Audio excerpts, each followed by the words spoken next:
Everybody, welcome back to night 9 of Christmas at Home Experience. And I gotta just think for a second. This moment in time has been so unique and has caused us to have to celebrate in a different way.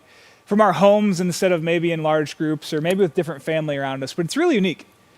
For the last 9 nights and for the next few, we've gotten to do something together that we wouldn't have gotten to do without that.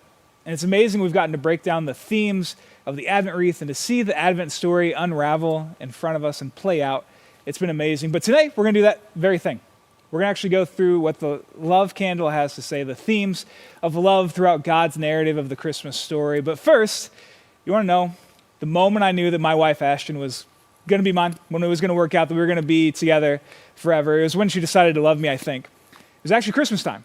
And we were with my family, and we were celebrating, and my brother was about 12 years old at the time, and he'd been asking for a guitar for as long as I had been hearing. It might have been years at that point.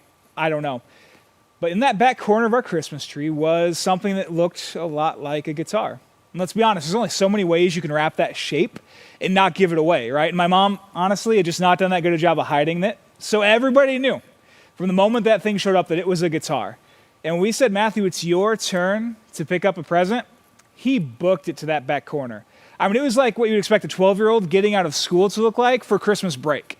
He was faster than I'd ever seen him before, and something really terrible happened. He reached for that guitar, and on his way out, pulling it back, the Christmas tree started tipping.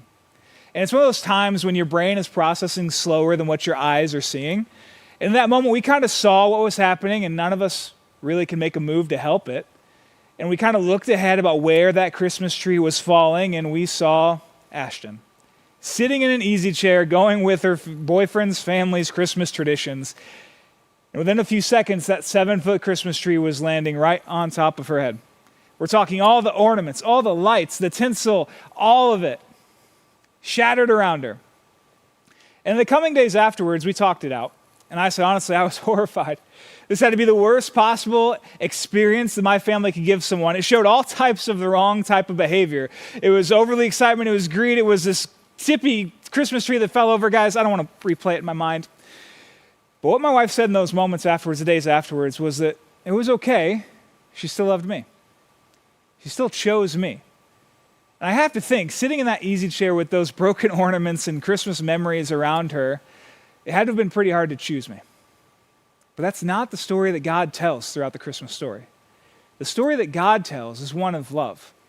And it's a story that never has any doubt. See, God doesn't have a hard time choosing us in the same way that Ashton might have had a hard time choosing me after that Christmas tree.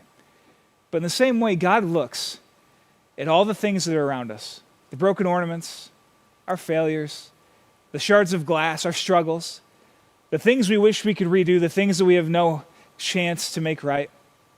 What God does is he looks through all of that, and he still says, I choose you.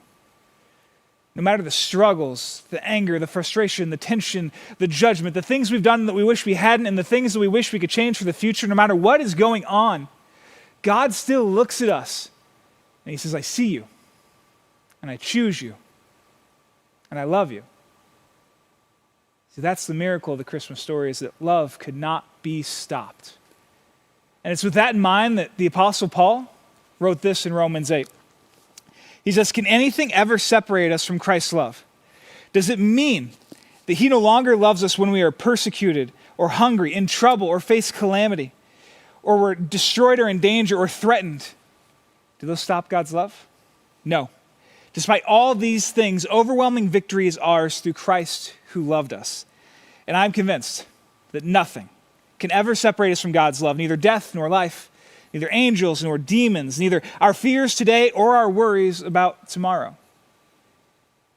No power, not even the powers of hell, can separate us from God's love. No power in the sky above or in the earth below, indeed nothing in all of creation will ever be able to separate us from the love of God that is shown to us in Christ Jesus. That love entered the world that Christmas Eve. And that love changed the world every time that it chooses one of us. See, this year's love candle, it represents no matter what has gone on this year so far for you, no matter what things have gone right and what things have gone wrong, no matter what things we wish we could rewind to, that God's love still chooses you. And that will never change, and that will never stop. And this is a Christmas theme that is so easily lost because we get busy or we get down on ourselves. But this year, that love candle represents God's love that will never stop and will never change and will always choose you.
come running.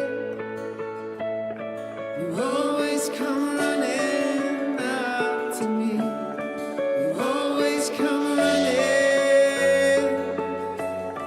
You always come running out to me.